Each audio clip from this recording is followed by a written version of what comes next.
Hey guys, welcome back to another video. In this video, I will be throwing an angular cylinder with lid, aka a small lidded pot. And I apologize for not posting for a while, but now I'm hopefully going to be back into YouTube for a while. As you know, I first immediately started out using ram's head wedging. This simple and effective method easily gets the job done of removing all air particles from my clay. I have two balls, a big and a small one.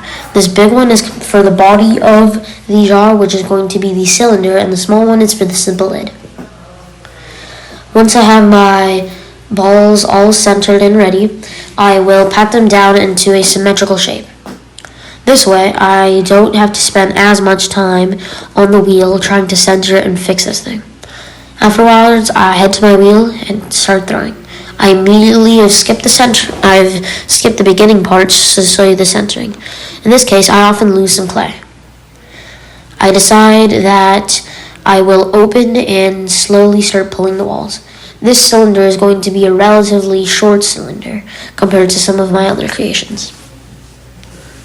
Using the acronym COPS, which is center, open, pull, and shape, I slowly but steadily make my small piece of clay into a cylinder.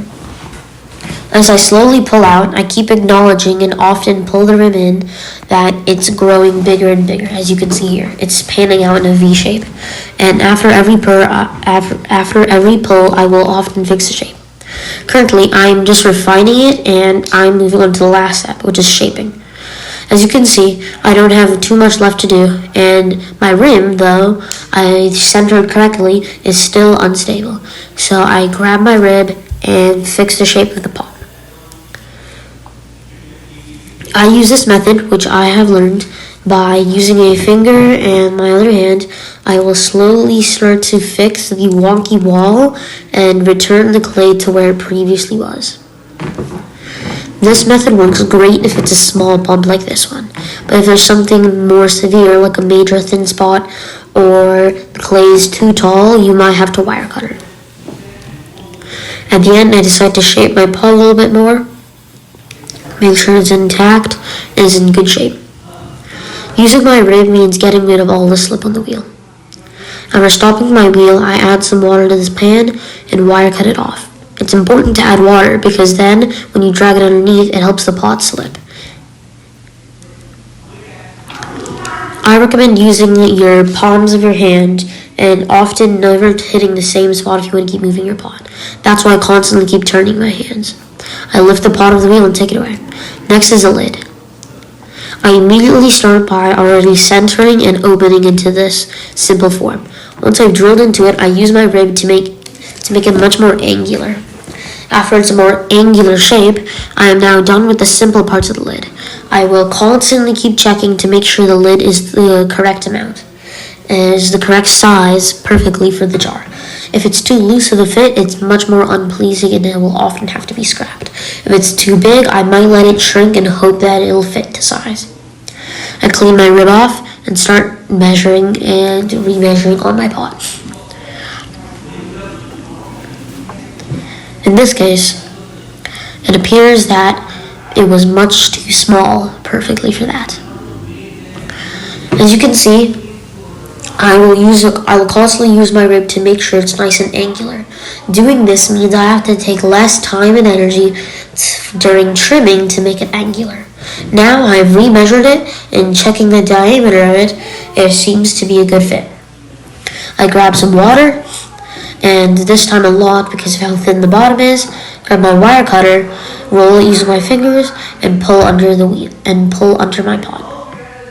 The reason why this is a good idea is, as you can see, the pot slightly moves. That is great. As you can see, I have slight deformation, and during a few more processes, I will slowly but steadily fix these minor and subtle errors. Next is trimming. In this, I decide to go straight forward and just keep trimming this pot. I realize that I do want this to be a relatively angular pot, but in a specific way. Florian Gadsby is renowned for his surprising angularity within his pots. I decide that I would to try giving this pot a foot, and I don't know how it might turn out. After drilling into it And knowing that my clay is just about thick enough, I'll use this simple trimming tool. This tool works wonders for the wheel. Well, the issue is it's only good for specific areas. Now, occasionally, the dangers of this tool is if you move too close to the edge of your foot, it might jump the edge and mess your foot up completely. In this case, this might happen to me. Because you have to be careful and considerate, I recommend doing it nice, slowly, and steadily.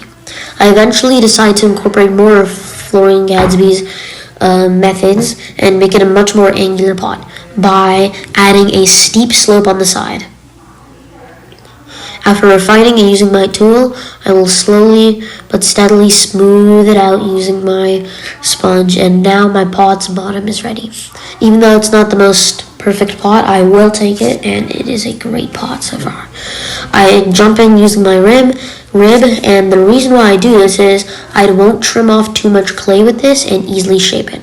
As you can see, the shape is quite satisfyingly pleasing to the eye with these angular measurements. As you can see, I had to scrap the foot due to the amount I had on the bottom, and that is the finished result of that. Next, I put the lid on. The lid is a snug fit, but as you can see, the lid has been messed up even though I've already thrown it. So next, I will fix it. In this case, I realized that the lid is slightly too big just for the pot. So after quickly centering it, I'll use my tool, aka my rib, and really fix those angles up. If you remember the bulge that happened earlier while I was throwing in the impurities, I will try and attempt to trim those off right there. Now, this is a great fit, and I recommend for most of your jars, you don't want it to be a perfect fit that is vertical. You want it to be slightly horizontal and angular. The reason why is because that way, if it's too thin at the bottom, it will slowly get bigger and bigger and get stuck later on. I grab my sponge and slowly start fixing this. Now, as a gentle reminder, you may know this is simple earthenware clay. Most studios near me do not fire earthenware clay, so I have to deal with that and I cannot fire these. Sadly, this got stuck to the wheel, so I quickly grab my rib and pull it straight off. This method works wonders instead of spending a lot of time and energy. Now, since I've made a mistake and used the rib and kind of messed up the bottom of my pot, I have to reshape it. In this case, is going to be using the rib. As I quickly fix how centered my pot is, I really remember that I need to work on my tap centering. I do a quick fix and use this and another tool. The importance of having a completely centered pot is now, even though if it's knocked off center and it looks centered, when it's centered, it'll look off centered. Alright guys, thank you for your time, and this is the finished result. Have a good one.